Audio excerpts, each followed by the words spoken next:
I'm excited to welcome up on stage Dr. Mustafa Radi, the CEO of FinAngel Enterprises GmbH, Dr. Sam Saman, CEO of Theosim Corp, Dr. Abir El Hamamidi, the Vice Dean, founder and CEO of King Saud University and Advanced Era, and Sean Cooper, the Director of Global Public Sector Sales Team, Ciru Incorporated. I'm sure they'll correct me for any mispronunciations.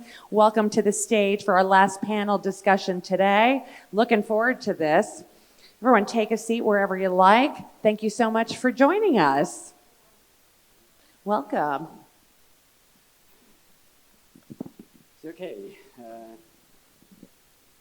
Welcome, ladies and gentlemen. Today we have the technical part of the discussion, whether you are using the right tools, whether you use the right tools in your environments, and how the technical integration of tools can speed up your business and improve several solutions. Yeah? Before we are diving into the technical part and the discussion with our partners, I'm going to introduce ourselves, yeah, and I will ask you to introduce yourself for the audience. Yeah, I will start with myself. I'm Mustafa Radi. I am the founder and CEO of FinAngel Enterprises. Yeah? We are driving the financial business with our software solution, and there we have a complete front-to-back solution where we extend the legacy systems, yeah, to be able to drive the technical transformation, the digital transformation within banks. Yeah? And I think today in the discussion, we will then hear something about compliance. We will hear something about security and extending features using AI and other systems. Yeah? So please start with me the panel talk and introduce yourself. Let's start with you. Yeah? Thank you, Mustafa. I am Sean Cooper. It's actually Team Cumry company I work for. So we are known as the world's largest collector of net flow data. So any of you understand IP telephony or any of that type of technology, we are providing some of that intelligence to government agencies and Fortune 1s across the world to get a better idea of the risk that sits outside their door from a cyber perspective. So I'll kind of leave it at that, and we can kind of go into the discussion of where that would apply in this environment. Hello, my name is Sam Saman. I'm a serial entrepreneur, best-selling author, and a TEDx speaker. I'm also the CEO, co-founder of Theosim, an AI company that is mastering the human AI augmentation. We are developing tools that will change the way we work with AI and human intuition combined. I'm happy to be here and share the perspective with my colleague and friend. Thank you very much. I'm Abir El Hamamidi. I'm Vice Dean at Faculty of Software Engineering at King Saud University, and also the CEO and the founder of Advanced Era Tech. I come with 20 plus years of experience with a qualification not limited to a PhD from King's College London, and also executive certificate from MIT. My work focus and always focus in emerging technology, especially AI and distributed ledger technology. Thank you. Okay, thank you very much for these introducing words. Yeah. So let's have a look at the first question. So where do our current tools fall short, yeah, and environments fall short, and what specific needs exist for further growth in the digital area? Yeah? So from my point of experience, we currently focus on the great wealth transfer, meaning, yeah, there is a change in the generation, yeah, and there is also a change in the needs that you have on the technical environments. Yeah? Where in the past it was enough just to print a paper and report what happened with your financial investments and things like that. The next generation expect more digital support.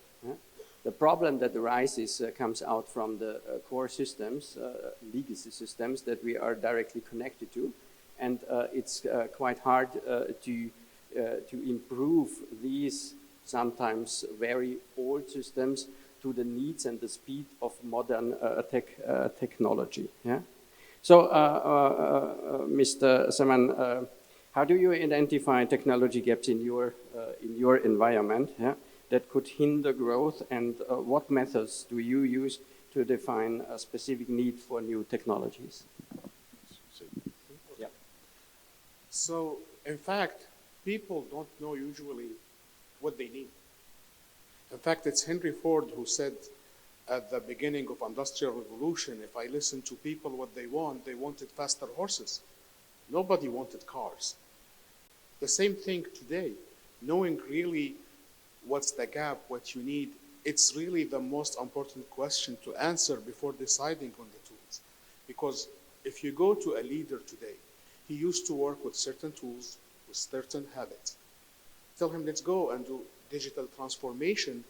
Most of the time, we are surrounded by hypes. It happens in the .NET, and it will happen again now with AI. We have a lot of expectations.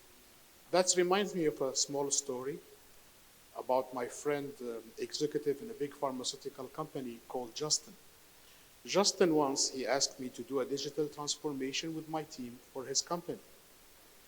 So we took it very seriously and we worked hard to identify the workflows. We looked at his QMS, quality management system, on how to make economies in terms of tasks, in terms of workflows, and we presented the plan to him. He was very interested, listening to every point we are giving to him, and at the end he told me, Sam, I'm disappointed. I told him, why? He told me, you didn't tell me how many people I will fire. So for him, digital transformation and AI was firing people, reducing the amount of overcount he has in his company. I told him, no, we are not going to fire anyone. We are going to empower them. You will have a higher quality in your company. He was not happy with that. So transformation tools, it's about expectations, but also about education, about how you as a leader understand and limit your expectations, knows the difference between the hype and the reality. And changes need to come with small progress, but at the end, unfortunately, sometimes small progress is very difficult to implement. Sometimes you need to make a radical change, and quality by design is much better than changing small steps. Yes, I mean, this is what we definitely also see. Yeah? As soon as you present digital solutions, it's a discussion, are we replacing human beings? No, definitely not. Yeah? We replace just bad working jobs, yeah? Meaning we improve their life quality and we improve their business quality they are working at. Yeah? So, for instance, a simple example, yeah? that fits to your impressions. Yeah? With our solution, we started about nearly 20 years ago. Yeah? And everything was made by hand. So there were faxes and emails and things like that. So the external advisors were ordering financial investments and things like that, and they typed it into the system because that was their job, typing. Yeah? That's it. Yeah? Although they learned in university how to invest and so on, but at the very end they were sitting in the bank and were just typing, yeah? Whatever they had to do. Yeah? And we completely digitalized that process, so the external B2B business can then be driven digitally. And then they started with advice. They did not type anymore, but they give advice how they can use and how their customers can invest. They even were thinking about new products that they can offer. Yeah? Instead of just typing, they are just influencing the market now. And the result is that when we started, we had a small amount of market shares. Yeah? Now we are driving 43% of the Austrian market, yeah, with our solution. And this is not because we have just introduced technology. This is because we enabled all the working employees, yeah, to think about their business and to think how they can really improve that part. Yeah. So any additional thoughts about how technology can drive the business in that area? Yeah, I can add some of that from a cyber perspective. So, especially when you're looking to bring in new capabilities, new features, new functions into the business. Again, I'm going to look at it from a risk perspective. So, there was a talk about whether you're going to shoehorn some things in or you're going to forklift some things out to drive that change. Either way, there's got to have to be some sort of framework in there to say, what kind of risk is this bringing to our clientele? What is this bringing to our IP, to our intellectual property? Any of these things that are now great capital out there in the dark web. If you're not even familiar, there's a whole ecosystem in the dark web that's a line of business that what do you want to buy? Here we have it. So there has to be some sort of a framework with that. And to your point, most people don't know what they want or what they really need without a full assessment of those things. And then a lot of the expectations to follow have to be massaged because it is unlike technology of old. I think we're all of a certain age where you used to be able to buy something and you know it was good for a while. That's not where we are anymore. Everything now is throwaway technology. You have to continue to evolve, and your budgetary processes need to evolve with that. So it's never a silver bullet anymore. So from a cyber perspective, the bad guys are really good, and they will figure out all the anomalies in the technology that you use. So you have to continue to advance, but I'll leave it at that. Okay, very good. Thank you. Yeah. If I can elaborate a little bit with Dr. Sam and his point when he said that we cannot use AI to figure out what the people need as a product because they might not know what they need. As you said in the example that a faster horses is better than a car because they don't know car. However, I think utilizing AI to figure out the pain points of the people. And from the pain points of the people, they can come with the innovative ideas and innovative products. I think this is what can make the future.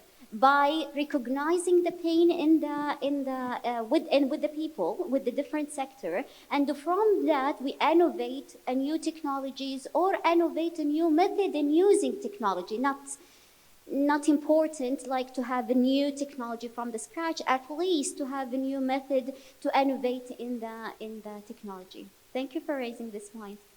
Yeah, thank you. Thank you. I mean, this is what we often see and often hear is change hurts. Yeah? And this is just a mindset. Yeah? Change can in reality improve. Yeah? And that is what we learned. Yeah? That any change, no matter in what area, first the innovation is somehow spreading fear. Yeah? And this is especially with AI. Nobody knows exactly how these computers are calculating, how these computers are reacting, and so on. Nevertheless, we as technicians, we know what these technologies can and what they not can. Yeah? You won't be able to go in a scientific area and ask an AI to solve a differential equation. That's not the target with that technology. But you can extend your knowledge base with AI. And the big advantage of knowledge base driven by AI, it won't forget. Huh? I mean, this is the difference to us human beings. We are forgetting a lot of things. Yeah.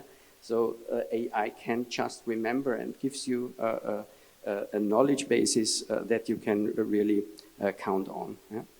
So let's come to the next question. Yeah, how can we optimally use the existing tools before considering new investments? Yeah? Just to come back to our solution. Yeah. As we started in a very small area in the B2B business. Yeah.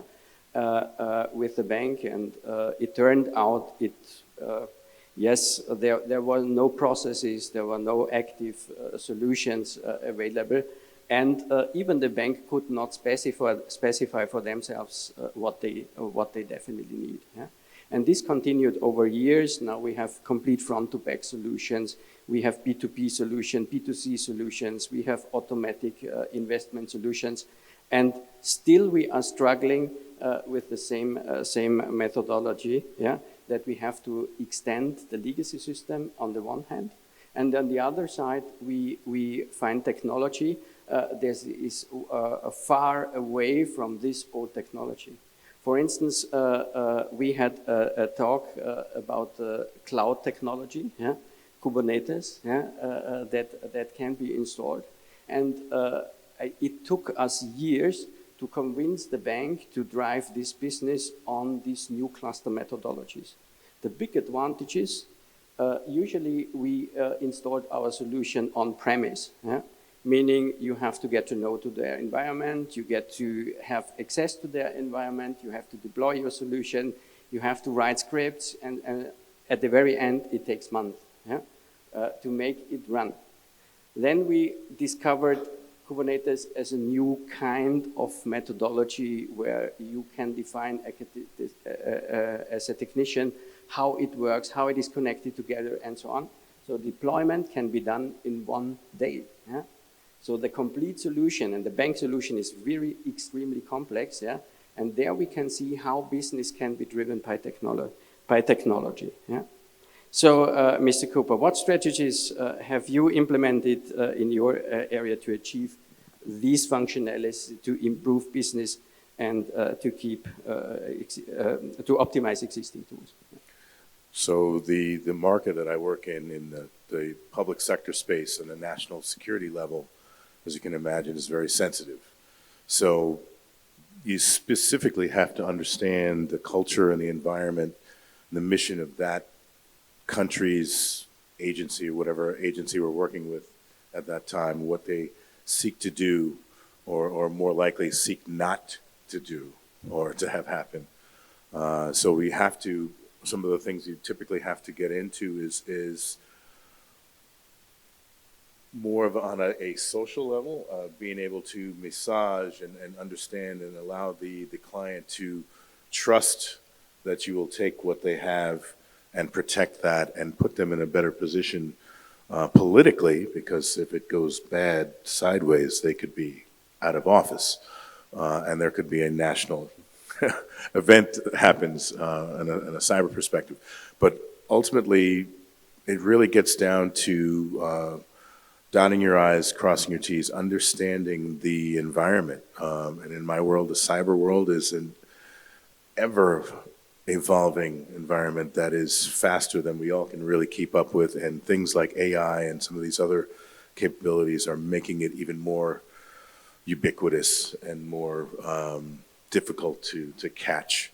So it's trust. I'll leave it at that. It's really getting to the thing that's duplicative, if you will, is earning trust that we can do this, that the street credibility that we've already created says that, you know, we're going to be the ones who are going to help you with this. So, yeah, I'm not sure what else to add beyond that, but yeah, it's a little different scenario.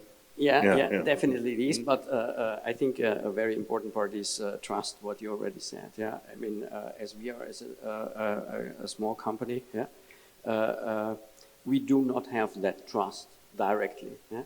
So this is one of the key features of success. How can you then reach trust? Yeah, what you already said. Yeah, And this you can, if you, on the one hand, prove your concepts, yeah, but, and there we come to then regulatory and things like that, because yes, I know regulatories are not that part that we as a technician like, yeah? Because it's complex. It's a lot of tasks that have to be done outside the business that you usually do, yeah?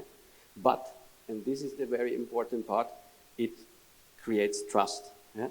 Because once you are there, yeah, and once you can guarantee that the data that you have is really secure, and the data that you have is not just used for any misleading issues or however, especially in the national security and things like that, yeah, once you reach that point, yeah, you can then establish new technology. What's your opinion, yeah, on that?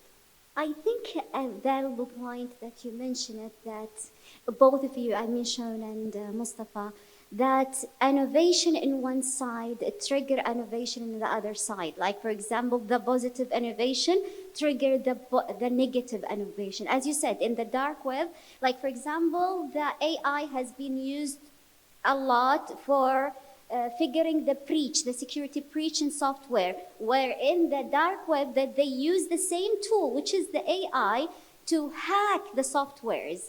And as you said, if we can use the emerging technology and AI to increase the trust in the technology, then we got a very strong point. However, we should also consider how we can minimize the negative side of it. In fact, we shouldn't like just be abstract about it. AI is just a tool. Yeah. Like, it's like if you tell me the problem is AI, it's like you are telling me I'm blaming my computer because I wrote a nasty email this morning. So it does not make sense. It should be about human. AI is a great tool, and it will create a certain effect where with AI we are augmenting our intelligence, so the new generation will be definitively smarter than us. They are born with AI. In fact, I have my 2 years old girl who thinks Siri is a person. The same way we are talking on the phone with the grandma, we are talking with Siri. So imagine that generation that has all that capacities as a human. So AI can be a very powerful power for good. And blaming the technology for the bad behavior is a big mistake. Now, let's take back the most important question, which is accountability. We need responsible AI, ethical AI, and that does not comes by trusting, for example, Microsoft or OpenAI. It comes by putting regulation in place and accountability. You know, it's interesting on the last part there, the accountability and regulation and having somewhat of a global agreement on how it's handled. I said, I was on a panel about that not long ago, and I said, good luck with that idea of And having also a ubiquitous. considering the reliability as well and the bias of the AI. Yes. So yeah, it's a challenge, and yes, it is a tool. Yes, absolutely. It's not about governing AI, because technology should not be stopped. It's about putting rules. It's like an arbiter. But you need to be careful. I agree with you. Like imagine a match and you have 2 arbiters and, I don't know, 20 players. That's fair. But if you have 50 arbiters for 20 players, that would be very hard to watch, right? Yeah, it's like putting the leash in with the dog or something. Coming up with a uniform usage level or model or governance, that's where I say, good luck. And then who's going to enforce that? How is that enforced? Some of those ideas. Because there's always going to be somebody who doesn't care and they're going to do whatever they want to do. Now, how are we going to stop those parties? Yes. Another subject. Yes. Yes, I mean, that's, we are coming to the point, this is the regulatory parts as well as the security standards are one of the challenging parts, and as we already agreed, this prepares and creates trust, what we need from the market, and can then open technologies even if that fear is available, yeah, for the future, because then we know what we expect these tools, AI or however, to do, yeah, and that drives me to the next question. So how do we ensure, yeah, that our technology meets security standards and regulatory requirements? Yeah? So when we was first really getting in contact with the regulatories, yeah, it was I started a joint venture with a banking group in Austria, where we drive that specific technology, this B2B business and things like that. In 2015, I decided to take over the complete joint venture, yeah, and meaning suddenly we were not part of the bank anymore, yeah. So we were external from the bank, yeah, and that requires that we have then all certificates, all regulatories, and so on be done for ourselves, yeah. So meaning in the past we were part of the bank, so they managed all of that things, and suddenly we were there in front of all, yeah, and we have to deliver all the documents and all what is requirement, certificates and things like that. So we get in contact with the European Banking Authority, yeah, that is driving that complete the compliant things and so on. We're working together together with the banks to solve all these standards. I think this is things you also know very good, but let's come to you, Ms. Avia. So how do you integrate these requirements in your technology decisions? Yeah, I think you came to the point. I am faculty of software engineering, and I worked in software development in the public sector and also in the private sector when I opened my company. So I think following injecting the security requirement and also the compliance with the regulation should be followed in all the SDLC process. So starting before collecting requirement, you should know what's the requirement of the security, the delicate of the software, what kind of breaches that you can receive it, and also what the context that you are working in, what kind of a regulation. For example, are you in the financial sector? Are you in the health sector? What specific standard you should comply with, as well as following, as I told you, the security requirement coming from the client or from the general knowledge, what kind of software requirement we need. Coming to the development, what kind of measurement we would like to implement in the software. Like, for example, do we need a multi-factor authentication? Do we need, like, for example, a stronger measure in the monitoring of the system? What kind of measure you would like to implement in the software to enhance your software? Coming also the testing. The testing, I think it's very important part of the software, starting from the internal sector to the third-party sector, third-party testing when it's a serious or a delicate or a crucial software. After that, I think it's also increasing the awareness in the people working in the software that the security is not a pleasure. The security and the regulations and the requirements there, it's be there to be followed. You have an opinion, you can say it, but you cannot ignore it, and you don't really follow it in your thing. The last thing that I would like to mention it's we should inject a loop of feedback to gather the information that already there in the people. What's the feedback? What the security problems that could be there? And also an innovation also updates on the security part and the compliance with regulations. What new regulations comes? What new security comes? What new breaches comes? And how we can add to that.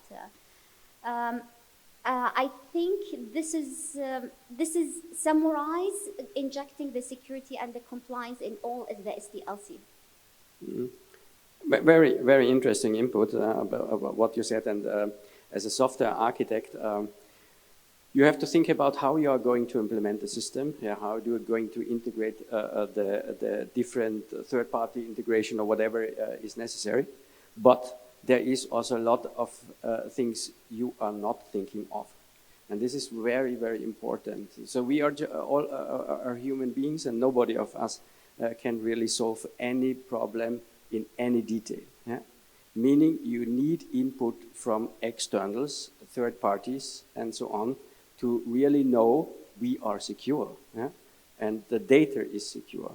I don't know how you handle this, but we have professional hackers, yeah, attacking our systems year by year, day by day, yeah? Meaning we give them our sources, we give them the information that we have in our system. It's not a hidden tool nobody knows, it's really open. Yeah? And this is also very, very, very important. We saw that we have a security hole in closed systems. As soon as a system is closed and nobody can access the sources, it is already a security hole. Yeah? So software needs to be open and to be controlled. Yeah? And this is a very, very important part, how we again can create trust. So we have a security report.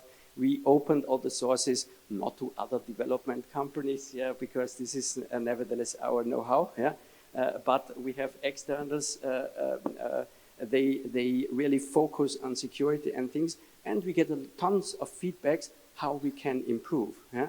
And these tons of feedbacks is not something what we hidden and we hide, yeah, for all the others. No, this is also regulatory managed, yeah. As soon as you detect any security issue, you are going to report that. Yeah? And because we are working together on solutions and we all want the software and the data and everything be safe. Meaning, if you find anything, you just inform anybody else. Yeah? Here, there, we have a problem. Yeah? And we can solve it like this, and that. Yeah? So how's your experience in this area? I would say I wouldn't have had anything to that other than hopefully everybody heard that. So the testing part, yes, is the key from a cyber perspective. Certainly, it's no different than you having fire drills in school, so everybody knows what we're supposed to do. When this happens, we do this, do this, do this. It's exactly how you need to address from a security perspective, and having somebody third party kicking the tires, testing how it is from the outside. So those are great ideas. I would absolutely. 20 years ago, I was working, in fact, in what we call formal verification, which is not testing. It's proving your software is correct without testing all cases. I did my PhD too in that. And unfortunately, I will tell you the ugly truth. The companies who try to do formal verification are extinct. Why?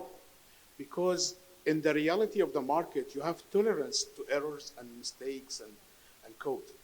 Another thing, AI is great in this perspective. Why? Because Python, the language that we are using for AI, is a formal language. In fact, it's an improvement of Common Lisp and formal methods. Without going into technicalities, what I'm trying to say, sometimes you can't tolerate risk, right?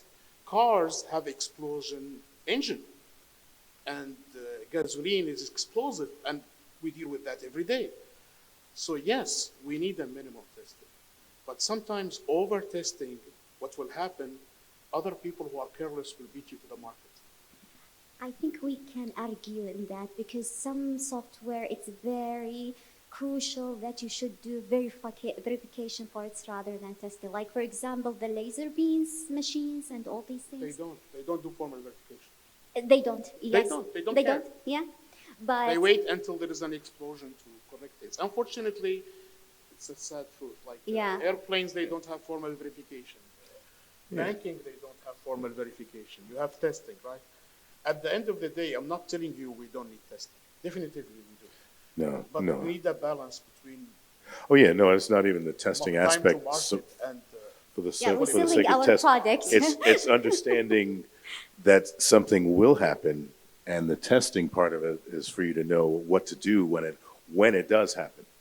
So you know that practice aspect. So it's going to happen. Yeah. I But mean, AI yes, is great in it's- that. That means you can create with AI, and we implemented this in TUSIM. We have a complete code generation, and then we have code testing and automatic correction of errors, all using AI and Python script, which is, I think it's more science fiction if we talk about it 5 years ago. I mean, this is one of the crucial points, testing. Yeah? And I mean, we have a test development team, yeah? Meaning that test is not done anymore by hand and so on. So you have developers and you have your test cases, and we develop that. And before we deliver the software, all of the tests, and we have meanwhile more than 30,000 tests, yeah, running over the application day by day. This cannot be done by a human being, yeah? And we improve that currently with AI, yeah? Because then we can improve the lines of code that is really tested. Yeah? So these can really be checked and you can improve your quality by automatic testing in introducing AI in that area.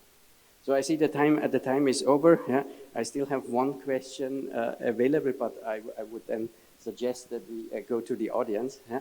and ask if there are any questions that. All the way in the back. I'm coming for you. I love this idea of collective feedback, though, in the AI space. You know, it gives us a little visibility of what's working, what's not. Would be nice.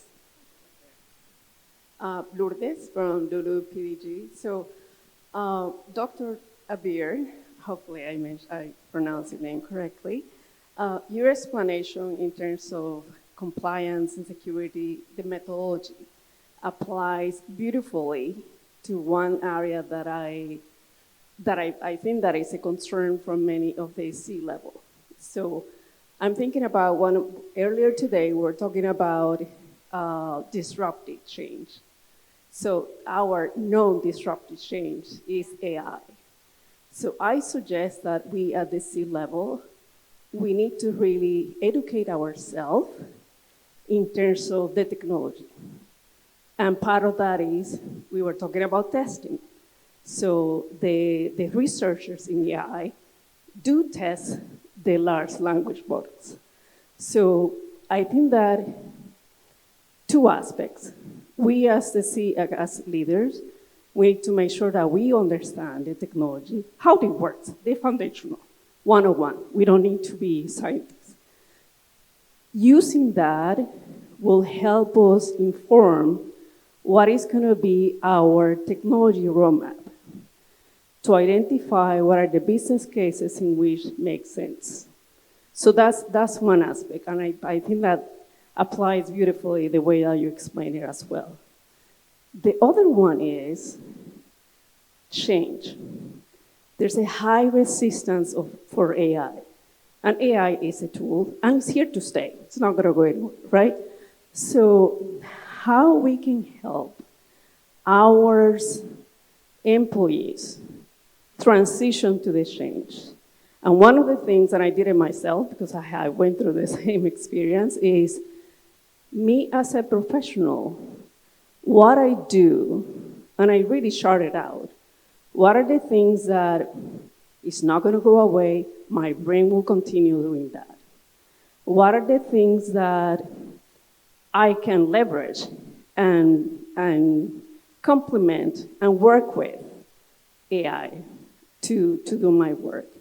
And what are the things that I really hate to do it, and the technology really is much better. So helping our employees by role, understanding to that level, and that is just really change management kind of apply to that aspect.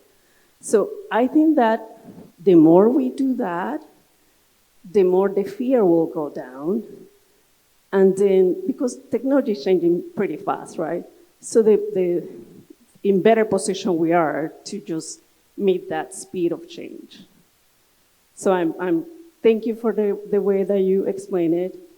if we have time, I would love to ask, what are other recommendations that you have to bring people through this change, especially at the C-level, helping our employees? Thank you.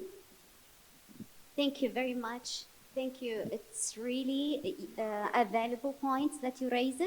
I will answer the first one and I will leave the second one for you. So for the first one, I think it's very crucial what you said about educating the C-level.